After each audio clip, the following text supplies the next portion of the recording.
continue to disrespect the far and away biggest draw that this women's hoops league's got that they've ever seen. Their biggest draw, their biggest revenue churner, the biggest ratings, viewership draw, attendance draw, the whole, if it's a draw, Caitlin Clark's bringing them in droves and lined up to come in the door. I'm awaiting a record, some kind of a record rating for her return the other day against the Liberty. The Women's National Basketball Players Association has made a questionable business decision that raises concerns about the organization's strategic thinking. There remains hope that Caitlin Clark may have declined participation in this merchandise opportunity, because otherwise, both the WNBA and its players' union appear to be continuously undermining their most significant revenue generator and audience magnet in the league's history. Clark represents the ultimate attendance booster, television ratings champion, and overall financial catalyst that women's basketball has witnessed. She draws massive crowds and creates unprecedented demand for viewership. Records are anticipated for her recent comeback performance against New York Liberty, with television ratings expected to demonstrate her exceptional market appeal.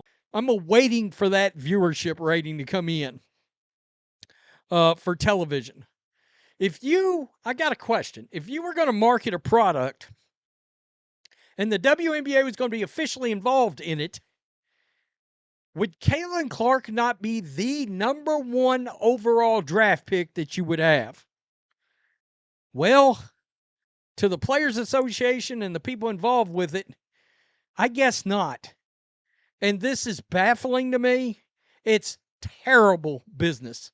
It is failed business 101 at the highest level. When considering product marketing strategies where the WNBA holds official involvement, Clark would logically serve as the primary selection for any promotional campaign. However, the Players Association and affiliated decision-makers apparently disagree with this assessment. This represents poor business judgment and demonstrates fundamental failures in basic marketing principles at the professional level. The situation becomes more perplexing when examining the details. The WNBA Players Union selected Angel Reese over Caitlin Clark for social media promotion, specifically for merchandise sales initiatives. This decision defies logical business practices. It's baffling.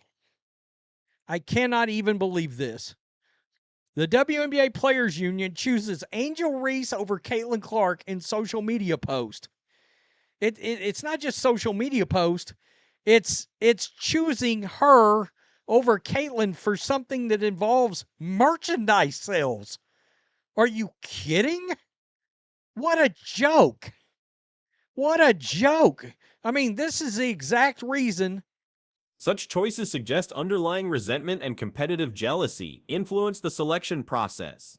Hopefully, future information will reveal that Clark rejected the opportunity due to inadequate terms or quality concerns. Current season statistics show mixed results for both players. Indiana Fever's Clark averaged 19.6 points, 6 rebounds, and 9.3 assists through 4 games before sustaining a quadriceps injury on May 24th, causing her to miss 5 consecutive games. Her return featured an impressive 32-point, 8-rebound, 9-assist performance. Meanwhile, Reese and Chicago Sky struggled with a 2-7 record, though she recorded a triple-double despite shooting 28% from the field, a performance mainstream media labeled as historic. By this league, you cannot tell me there is not underlying jealousy and pettiness that was involved in this kind of decision.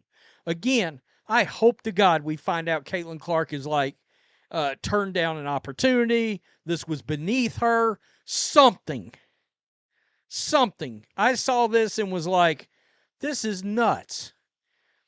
Indiana Fever guard Caitlin Clark and Chicago Sky forward Angel Reese have not exactly had fortunate starts to the 2025 season. Despite early season challenges, both Clark and Reese maintained significant popularity within the WNBA. However, Clark holds substantial advantages in market appeal. A more accurate assessment would acknowledge Clark's dominance in viewership and attendance figures, with no competitor approaching her level of audience attraction. The Women's National Basketball Players Association recently announced an official partnership with FM Cases, a phone case manufacturer. The collaboration will feature 8 different officially licensed cases showcasing various WNBA stars. The promotional campaign stated, "Representative cases for favorite WNBA players are now available for selection." After averaging 19.6 rebounds and 9.3 assists through 4 games, Clark suffered a quad injury on May 24th that left her out of Indiana's next 5 contests. By the way, she came roaring back with 32 points, 8 boards, and 9 assists the other day, but okay. Reese and the Sky, on the other hand, have fallen to 2-7. Yesterday, of course, I'm throwing this in because they don't have it. She got a triple-double on 28% shooting from the field. While Reese appeared among the 8 featured options, Clark was notably absent from the selection. Other players receiving case designs included Dallas Wings guard Paige Bueckers, Las Vegas Aces forward Aja Wilson, New York Liberty Stars Sabrina Ionescu and Brianna Stewart, Nafisa Collier, LA Sparks players Kelsey Plum and Cameron Brink currently injured, and Bueckers, who recently entered professional basketball. The officially licensed merchandise displays a concerning aesthetic choice, with most featured players appearing stern or angry in their promotional images. Even typically composed players like Ionescu appear displeased in the marketing materials. This approach raises questions about professional presentation standards. It's being called historic right now by the mainstream media. Oh, shit. Despite their early season struggles, Clark and Reese remain 2 of the most popular players in the WNBA. However, it's Clark who holds the edge. The edge. Let me give you the correct interpretation of what this sentence should say. However, it is Caitlin Clark that has blown away all others in the league when it comes to viewership and attendance, and there is no close second. The absence of the league's biggest star from officially licensed merchandise represents an unprecedented business misstep. The situation resembles hypothetical scenarios where the NBA would actively oppose Magic Johnson, Larry Bird, and Michael Jordan, something Commissioner David Stern would never have permitted given his reputation as potentially the greatest sports commissioner in history. Even NFL Commissioner Roger Goodell would avoid such obvious strategic errors. While this represents a Players Association decision, the league's failure to coordinate with the union regarding Clark's inclusion demonstrates poor organizational communication. There, I fixed it for you. Athlon Sports, Yahoo Sports. Yet, the Women's National Basketball Players Association, the WNBA, or the WNBPA, the Union for Current Women's Professional Basketball Players in the WNBA, recently decided against Caitlin Clark. The revenue implications are substantial. The league's financial viability, profit potential, and future media rights negotiations depend heavily on Clark's market appeal. Without her involvement, the organization risks significant revenue losses. Recent viewership data supports this assessment. A Liberty vs. Sky game attracted 600,000 ESPN viewers, while Indiana Fever games without Clark drew 1.92 million viewers. Previous games consistently achieved approximately 2 million viewers. Saturday's New York market game featuring Clark's return could potentially reach 3 million average viewers given the market size and her involvement. Lads, I don't believe this. And if you guys are in agreement that this is crazy, subscribe. Obviously, we're trying to hit 50k, but let's get back onto it. I'm just in shock. I'm in shock. So you've got a lot of the biggest names in the entire WNBA here. You've got Aja, you've got Kelsey Plum, you've got Paige Bueckers, you've got Angel Reese, you've got Fee, you've got Cameron Brink, you've got Sabrina. So you've got a lot of the bigger names, if not the biggest names. The biggest names in the entire WNBA right here. The decision raises questions about organizational competence. Either Clark declined participation, the league lacks proper business acumen, the Players Association made poor judgments, or FM cases could not afford Clark's endorsement fees. Each possibility suggests problematic decision-making processes within women's professional basketball organizations. The situation appears extraordinary and has generated significant discussion. Multiple prominent WNBA stars are featured in this promotional material, including A'ja Wilson, Kelsey Plum, Paige Bakers, Angel Reese, A'ja Wilson, Cameron Brink, and Sabrina Ionescu. These represent some of the most recognized athletes in women's professional basketball. And who's not there? It's Caitlin Clark. And if you guys have not seen this right here, FM cases and the WNBPA. The WNBPA. So this is 3 days old. I got sent this email today. I actually, in fairness, I did see a tweet, not including the most popular player. This is how much they hate Caitlin misspelled. Very true.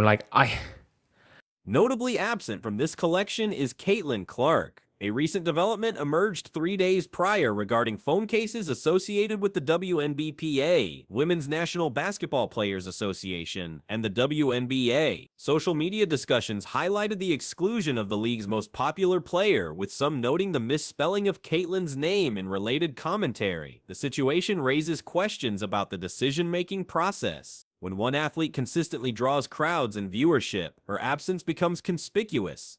Public reaction intensified over recent days, with widespread bewilderment about the circumstances. The WNBA and its Players Association maintain autonomy over their partnerships and endorsements. Regarding this particular phone case collaboration, player rights typically aren't negotiated individually.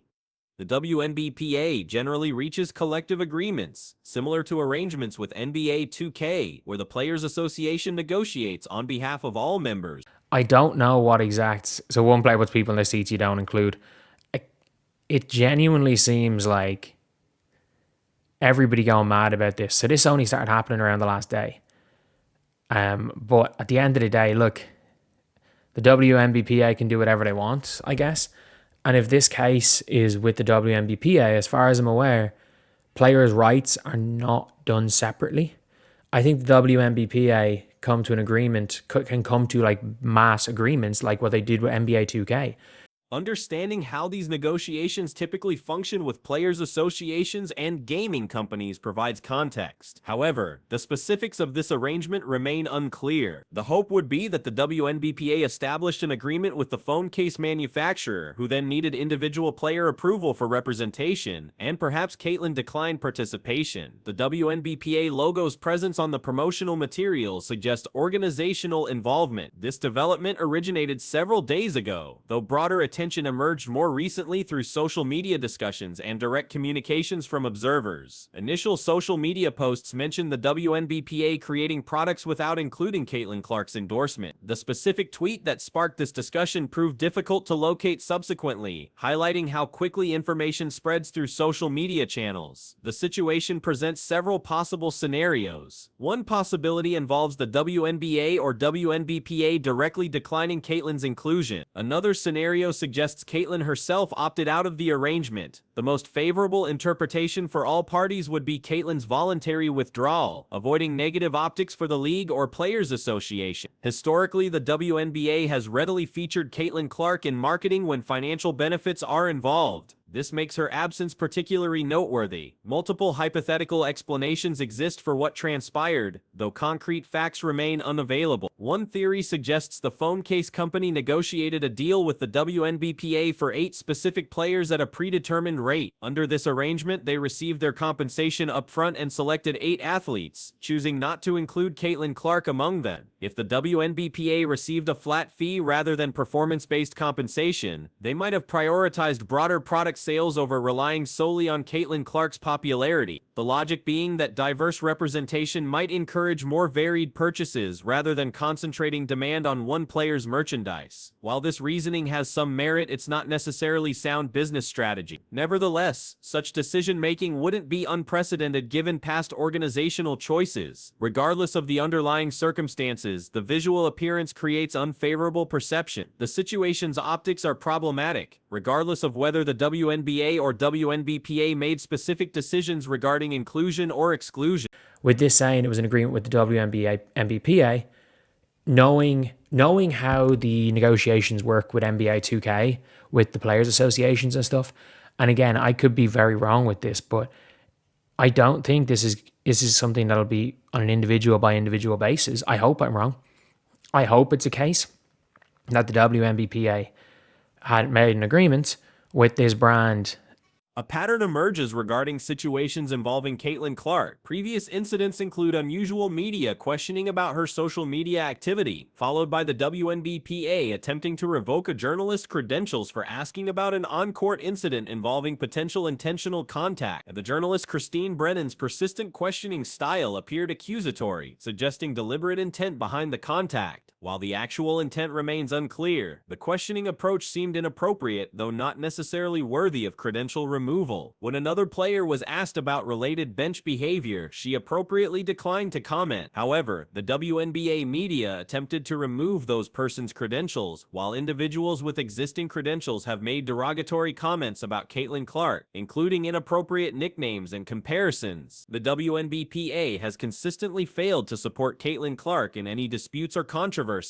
Media members have made offensive statements about her, yet when situations arise that could be perceived as anti-Caitlin Clark or anti-fan sentiment, the WNBPA immediately responds defensively. This pattern of behavior over the past 2 years demonstrates apparent hypocrisy. Given this history, intentional exclusion from the phone case promotion wouldn't be surprising. However, definitive conclusions remain impossible without complete information. Everyone can form opinions and acknowledge potential biases regarding the WNBPA's actions. People aren't required to approve of the Players Association's decisions or method. The situation differs from stating definitively that Caitlin Clark was excluded, as the actual circumstances remain unknown. The most probable scenario appears to be that the organization chose not to include Caitlin Clark among their selection. They likely received flat compensation from the phone case manufacturer and were asked to nominate 8 players, deliberately omitting her from consideration. The second most likely explanation involves Caitlin Clark declining participation herself. Both scenarios seem nearly equally plausible, given available information. The visual presentation creates poor optics regardless of the underlying facts. The situation's appearance remains problematic for the organizations involved. Had the WNBPA not previously made questionable statements and decisions regarding Caitlin Clark and related matters, this current situation might not generate such significant attention and speculation. Past actions have created a context where such exclusions appear more meaningful and deliberate than they might otherwise seem.